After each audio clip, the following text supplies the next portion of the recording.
Labas rytas, žiūrovai, sveikiname su jumis iš apniukusios, šiek tiek lėtingos, bet fantastiškai smagios Palangos, kur mes pradedame Aurum 1006 km lenktynių pačią svarbiausią varžybų dieną ir nepaisant to, kad renginys vyksta 27 kartą, kasmet čia atsiranda kažkas naujo ir šiemet šių metų naujovė dabar prieš jūsų akis.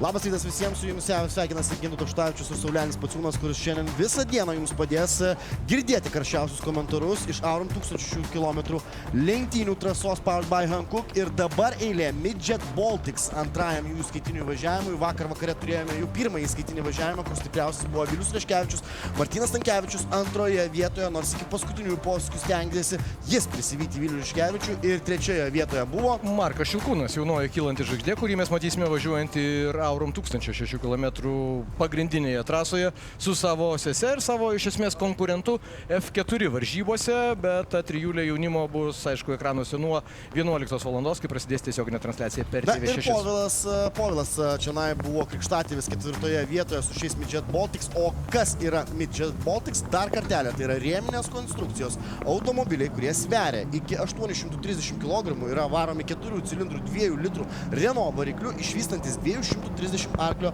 galių jėgą. Jie yra visiškai visi identiški nuo pat realiai pirmojo varžtelio iki paskutiniojo kėblo kevlaro dangos uždangos. Ir čionai lemia visą pasirodymą tik tai vairuotojo jėgos.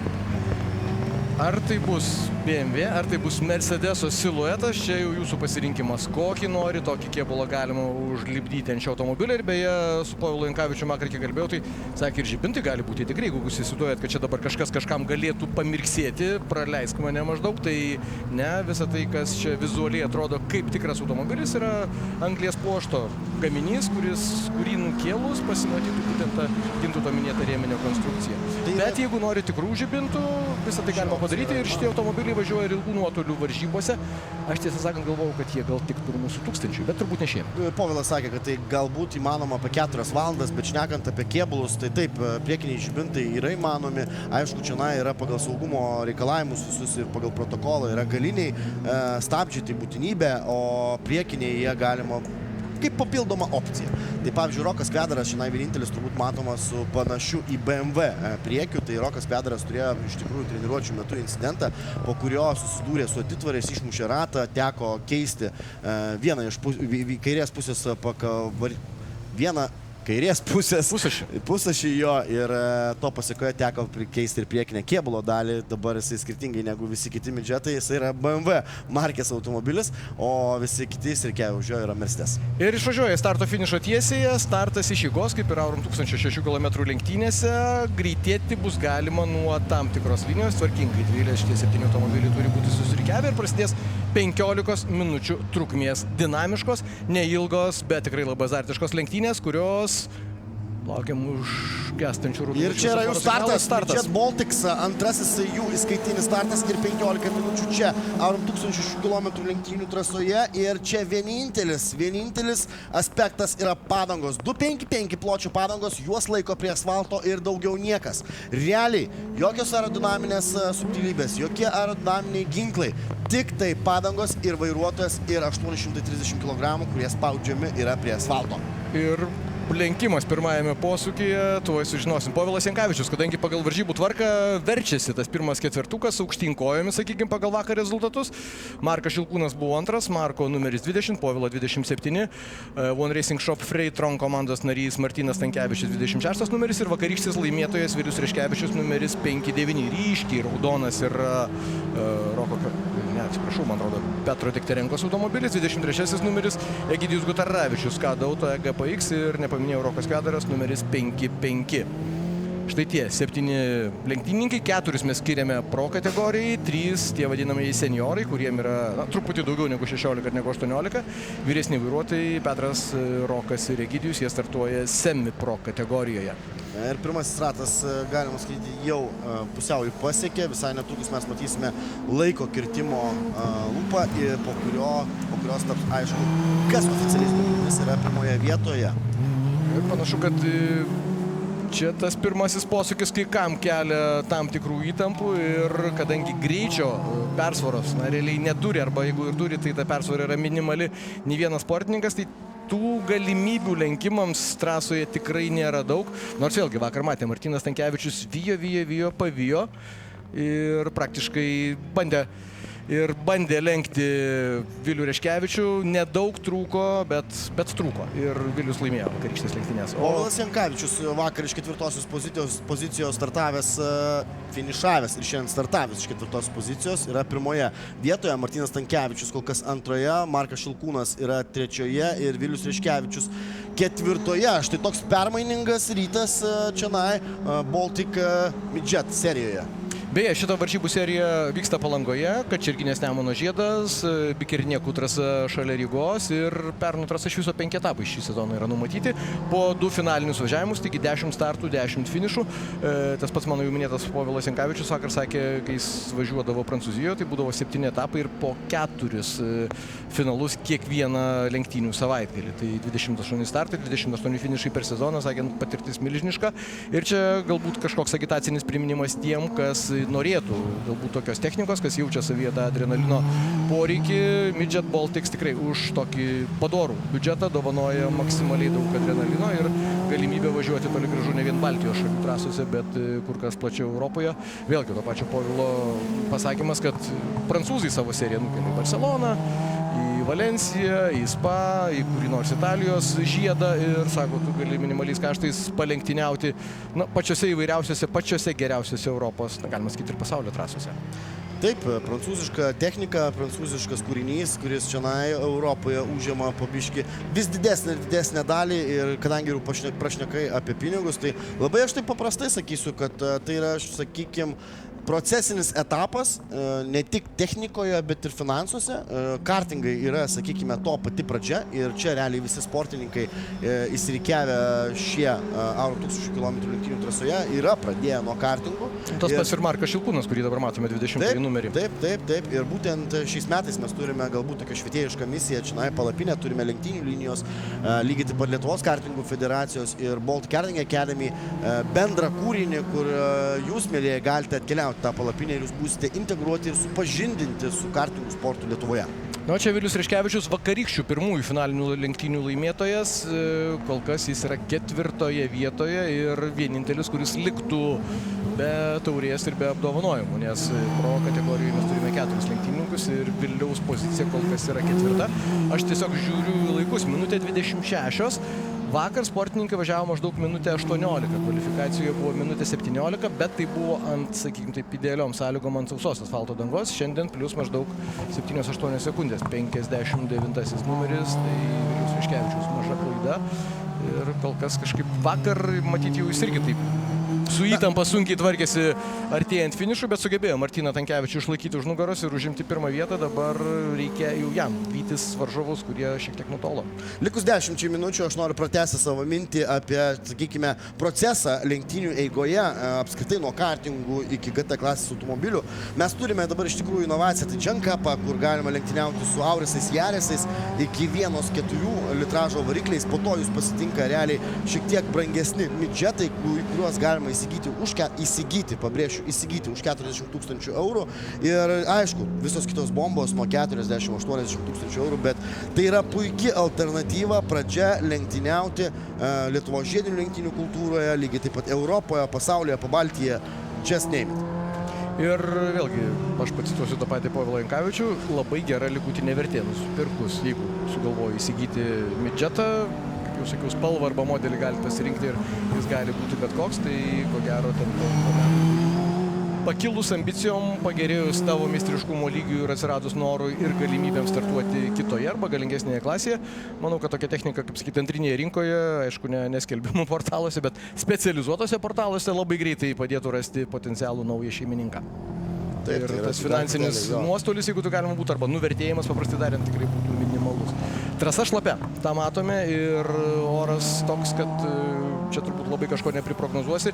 Palanga dažnai Aurum 1006 km lenktynių dalyvius išmaudo arba ilgesnį laiką prausia, ne tokiu intensyviu tempu, bet kol kas yra taip, kaip yra. Čia mūsų ekranuose 55 startinis numeris ir Rokas Kvedaras, kuris tikrai galintis pasigalinėti čia kartu su Povilu Jankevičiu, Martynu Tankevičiu ar Marku Šilkūnu, bet iš tikrųjų Rokui Kvedarui kažkaip tai nesilipdė viskas nuo pat treniruočių akimirkų ir tas nesilipdo po šiai dienai, nes Rokas Kvedaras šiandien galėdamas būti top 3-tuke, kol kas yra 6 pozicijoje.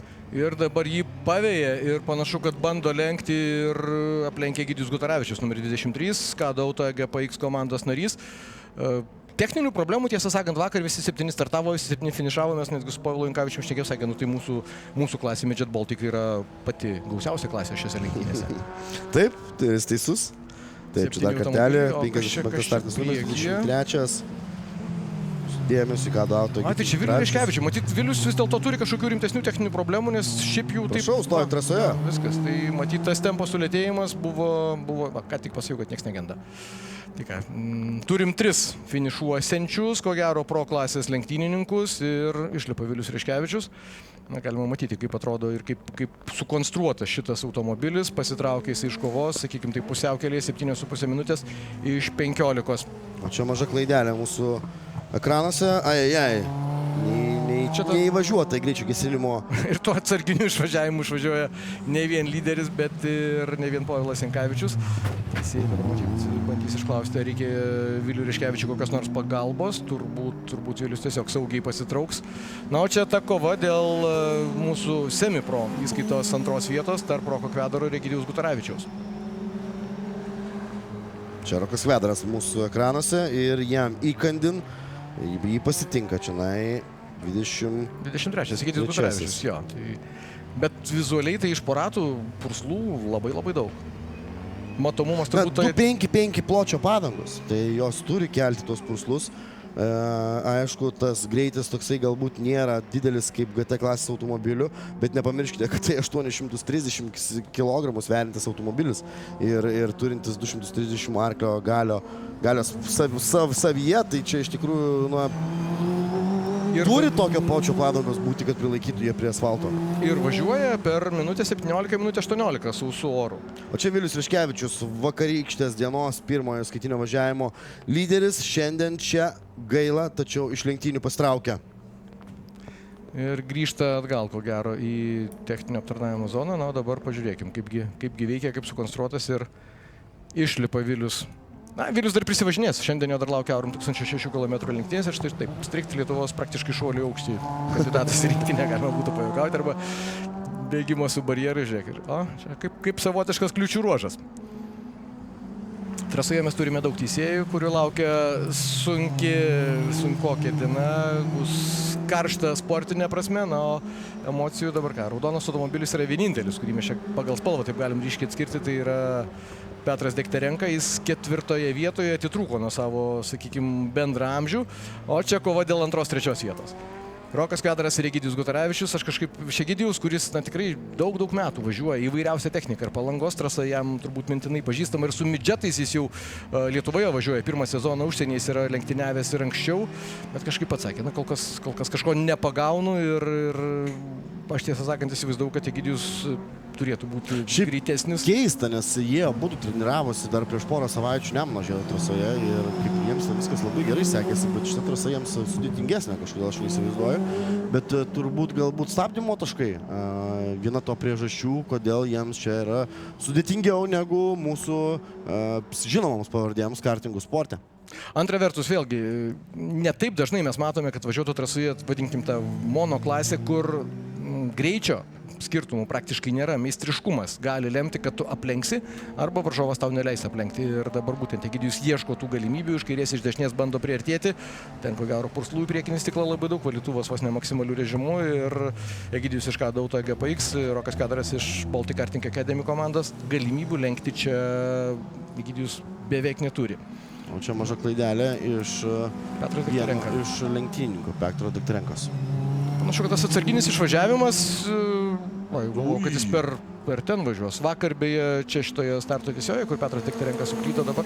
Egidijus Gutaravičius bando lenkti. Drago lenktynių beveik stiliumi. Būtent to ir man patinka žiedinės lenktynės, nes nesvarbu, ar tu esi pirmas ar paskutinis, tu visą laiką kovoje. Visą laiką kovoje. Ir čia Egidijus Gutaravičius vakar turbūt nuliūdęs be kovos, likęs be kovos, paskutinis šiandien kovoja. Ir dabar Kvedrą. bando Petras jį praleido ką tik, atsiprašau, Rokas Kvedras praleido ir dabar jau Rokas bando atsiimti tą prarastą poziciją. Ar pažiūrėsim, ar Egidijus sugebės nutolti. Rokas Kvedras visiškai šalia. Iki finišo lieka 3 minutės 20 sekundžių. 15 minučių praėjus ir, sakykime, kai skaitliukė bus nuliai, tame pačiame rate lenktynės ir baigsis. Taigi čia lieka ko gero dar 1,5 minutės ratui, tai 2 ratai iki finišo, galima sakyti taip. Nusileidimas tuoj bus nuo Kretingos kelio, 26 numeris Martynas Stankevičius. Irgi patyręs daugkartinis šalies kartingo čempionas, įvairiausių lenktynių serijų dalyvis. Bet dabar irgi čia panašiai kaip vakar, tik vakar priešingoje pusės beveik šalikelė pasivažinėjo šitame stabdymo ese greičio gesinimo zonoje, o Povilas Jankavičius vakar likęs už prizininkų trejeto, šiandien yra priekyje ir būtent jis pirmauja. 27 numeris mes jį ir matome.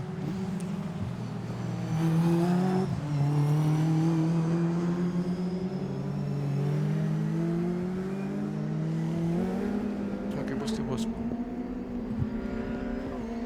Vakar buvo apdovanoti, dabar galvoju, taip šimtmetinių turbūt, nes kačerginėje jie taip ir nepalenktyniavo, realiai etapas 3, bet finalai, sakykime taip, antras įvykstantis, tai 4-osios oficialios sezono lenktynės.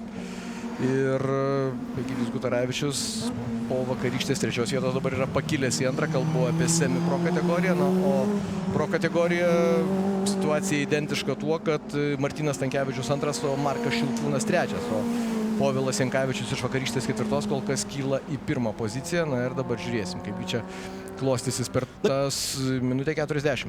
Minutė 40 ir iš tikrųjų Povilas Jankavičius šiandien ir demonstruoja, kad jisai yra šios Midget Baltics disciplinos klasės įkūrėjas krikštatėvis šiandien Lietuvoje ir jam nėra svarbu, ar tai yra šlapia, ar tai yra sausa. Jisai gali siekti gerų laikų, gali siekti gerų rezultatų. Ta dabar demonstruoja JBA Racing komanda. Povilas Jankavičius 2 vietoje One Racing Shop. Freitron Martynas Stankevičius šiandien vakar puikiai važiavęs ir finišavęs 2 poziciją savo 2 skaitinėme važiavime irgi laikosi 2 pozicijos, bet vertinant tai, kad jisai turi 2 skirtingas realiai dangas, 2 skirtingas situacijas, šiandien lenktyninės situacijas Palangoje, jisai laikosi puikiai, tikrai įrodinėja, kad gali lenktyniauti midžetais, gali lenktyniauti bet kokią techniką ir gali šiandien varžytis dėl aukščiausių vietų Midget Baltics serijoje. Markas Šilkūnas yra 3 vietoje su Contribui Seili komanda ir šiandien Petras Dekterenka 4, Kado Auto GPX, Egidijus Gutaravičius šiandien puikiai kovojęs prieš Roką Kvedrą, kol kas užima 6 poziciją, Baltic Karting Academy. Vilius Reškevičius, gaila baisiausiai Viliaus Reškevičiaus, Baltic Karting Academy komandos taip pat, jie užima 2 paskutinės pozicijas ir Vilius Reškevičius net nebaigė ir šios 2 distancijos ir iki lenktynių pabaigos lieka 26 sekundės. Realiai 1 ratas, nes po šito rato finišuos ir aš tik pasakysiu, kad kol kas geriausiai, greičiausiai trasoje važiuoja Markas Šilkūnas.